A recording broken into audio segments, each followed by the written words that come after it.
Centripetal force, the force which deviates a moving body from its linear path to move it along a circular path and is directed radially inward, that is towards the center of the circular path, is called centripetal force.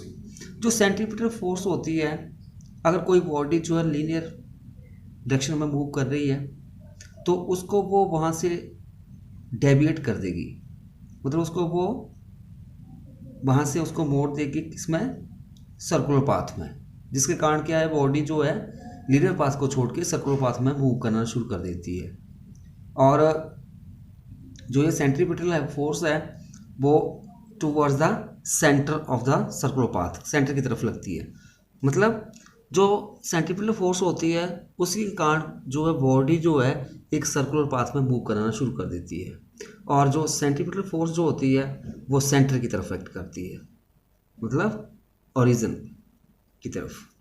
When a particle or a body move in a circular path, its direction of motion at any instant is along the tangent to the circle at that instant. जब कोई body जो circular path में move करती है तो उसके motion की जो डायरेक्शन होगी किसी भी पॉइंट के ऊपर, मान लो इस पॉइंट के ऊपर, तो इस पॉइंट के ऊपर जो हम टेंजेंट ड्राउन करेंगे, टेंजेंट ये डाउन हो गया इसके, तो ये टेंजेंट होगा वो डायरेक्शन ऑफ मोशन को रिप्रेजेंट करेगा। जो ये टेंजेंट है वो डायरेक्शन ऑफ मोशन जो होगी बॉडी की उसको रिप्रेजेंट करेगा। It means that the direction of motion of a body moving in a circular path changes continuously as shown in this figure. मतलब क्या है, जो डायरेक्शन ऑफ मोशन होगा जब कोई बॉडी जो सर्कुलर पाथ में मूव कर रही है उसकी जो मोशन की डायरेक्शन होगी वो ऑलवेज चेंज होगी। कहाँ पे, यहाँ पे अभी देख सकते हो आप, डायरेक्शन ऑफ मोशन इस तरफ आ गई। अगर हम ये पॉइंट लेते हैं तो यहाँ पे टेंजेंट ये हो जाएगा, डायरेक्शन ऑफ मोशन इस तरफ होगी, इस पॉइंट के ऊपर इस तरफ होगी। Due to the change in direction of motion of the body its velocity changes and hence the body is accelerate.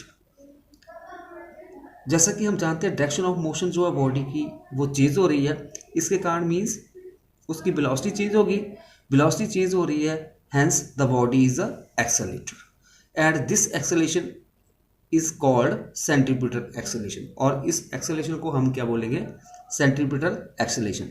and the force acting on the body is known as the centripetal force। और जो body के ऊपर force act कर रही है उसको हम centripetal force बोलेंगे। next, expression for centripetal force। consider a body having mass m with the some velocity in a circular path, so the motion of the body is a uniform circular motion। let r be the radius of circular path along which the particle move। हमने क्या किया, एक body ले ली, मान लो यहाँ पे ये हमने एक बॉडी ले ली जिसका मास m है, वो एक सर्कुलर पाथ में मूव कर रही है और उसका मोशन किस तरह का हो गया, यूनिफॉर्म सर्कुलर मोशन हो गया। और जो ये सर्कुलर पाथ है इसका रेडियस हमने मान लिया r। क्लियर। तो जब ये बॉडी जो है मूव करेगी सर्कुलर पाथ में तो हमारे पास देन जो एक्सेलरेशन प्रोड्यूस होगा इसमें, the centripetal acceleration of the particle is given bye, जो सेंट्रीपिटल एक्सेलरेशन होगा A is equal to v square upon r। This is question number 1। Therefore, centripetal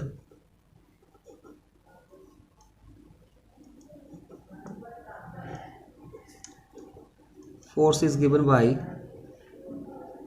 अगर A is equal to v square upon r centripetal acceleration हो गया, then centripetal force is given by, we know that according to Newton cycle of motion force किसका होता है, mass into acceleration. This is question number. अभी use equation 1 in equation 2 we get. अभी क्या करेंगे, हम ए की वैल्यू इक्वेशन 2 में भर देंगे 1 से, तो हमारे पास क्या बन जाएगा, F is equal to M B square upon R. तो ये हमारे पास रिलेशन आ जाएगा इसके लिए, सेंट्रीपिटल फोर्स के लिए। अभी जब बॉडी सर्कुलर पाथ में मूव कर रही है, मान लेते हैं उसकी जो एंगुलर वेलोसिटी है वो ओमेगा है। If omega we the angular velocity of the particle, then हम जानते हैं जो लीनियर वेलोसिटी और एंगुलर वेलोसिटी के बीच में एक रिलेशन होता है वो किसके बराबर होता है, that is v is equal to r omega, where v जो होता है linear velocity of the particle, omega we the angular velocity and r we the radius of circular path. So equation 3 becomes, अभी जो v की value equation 3 में भर देंगे तो हमारे पास क्या बन जाएगा, f is equal to m, v की जगह आ गया r omega square over r, this is equal to m r square omega square upon r, r के साथ स्क्वायर और कैंसिल हो जाएगा, this is equal to m r omega square, तो फोर्स किसके बराबर आ जाएगी, m आर ओमेगा स्क्वायर। तो ये सेंट्रीपिटल फोर्स आ जाएगी जब हमारे पास जो वेलोसिटी है किसके बराबर है, v is equal to r omega है। This is equation number 4। Also we know that omega is equal to 2 pi over t. ओमेगा किसके बराबर होता है, 2 pi over t, where t क्या होता है, this is the time period. तो अभी जो ये ओमेगा की वैल्यू हम इक्वेशन 4 में भर देंगे, so equation 4 becomes f is equal to m r, omega की जगह जाएगा 2 पाई ओवर टी का स्क्वायर, और this is equal to m r 4 pi square over t square, so this is equal to 4 pi square m r over t square. तो एक ये भी relation बन जाएगा हमारे पास सेंट्रीपिटल फोर्स के लिए। This is question number 5। Next हम जानते हैं जो फ्रीक्वेंसी होती है न्यू किसके बराबर होती है, it is the reciprocal of time period, तो nu is equal to 1 over t. अभी जो हमारे पास ये वैल्यू जो है 1 ओवर टी की न्यू यहाँ पे भर देंगे क्वेश्चन 5 में, where nu is equal to frequency. So equation 5 becomes f is equal to 4 pi square m r, और इधर आ जाएगा हमारे पास 1 ओवर t, नीचे स्क्वायर है तो ऊपर 1 का स्क्वायर करके 1 ओवर t का स्क्वायर बन जाएगा, दिस इज इक्वल टू के लिए एग्जाम्पल ऑफ सेंट्रीपिटल फोर्स। जो सेंट्रीपिटल फोर्स है उसके एग्जाम्पल देखते हैं अभी।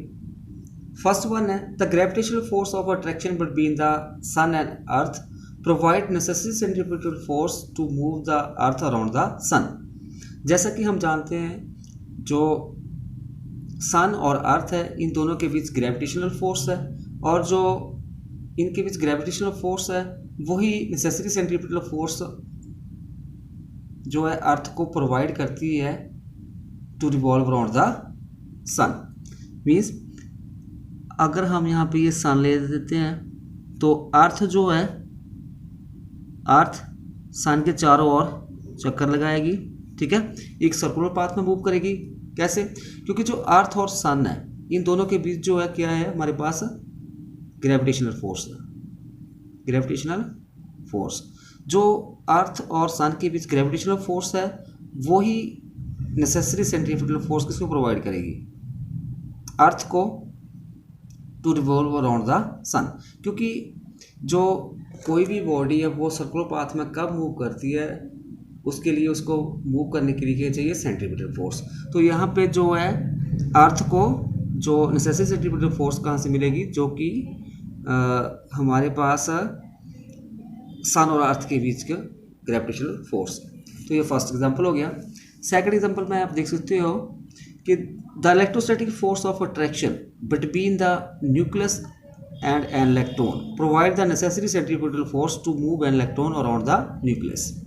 मीन्स जैसा कि हम जानते हैं एक एटम जो होता है उसमें क्या होता है, न्यूक्लियस इसके ऊपर पॉजिटिव चार्ज होता है और इसके चारों ओर इलेक्ट्रॉन जो है वो चक्कर लगाता है, रिवॉल्व करता है इन अ सर्कुलर ऑर्बिट में। ठीक है, अभी ये न्यूक्लियस हो गया और ये this is electron and this is nucleus. Atom का ये हमारे पास, हम जानते हैं कि एटम जो होता है उसमें एक न्यूक्लियस होता है और न्यूक्लियस के अंदर प्रोटॉन और न्यूट्रॉन्स होते हैं, पॉजिटिव चार्ज होता है न्यूक्लियस के ऊपर और इलेक्ट्रॉन जो उसके चारों ओर चक्कर लगाता है। तो देखो जैसा कि हम जानते हैं अभी ये न्यूक्लियस के ऊपर पॉजिटिव चार्ज है, इलेक्ट्रॉन के ऊपर नेगेटिव चार्ज है, इन दोनों के बीच क्या होगी, फोर्स ऑफ अट्रैक्शन, मतलब क्या होगी, electrostatic force, electrostatic force of attraction. तो जो इलेक्ट्रोस्टैटिक फोर्स ऑफ अट्रैक्शन जो है इन दोनों के बीच है, यही नेसेसरी सेंट्रीफ्यूगल फोर्स प्रोवाइड करेगी किसको, इलेक्ट्रॉन्स को, जिसके कारण क्या है, ये इलेक्ट्रॉन जो है इस न्यूक्लियस के चारों ओर चक्कर लगाना शुरू कर देता है। ठीक है, so these are the example of centrifugal force. Thank you.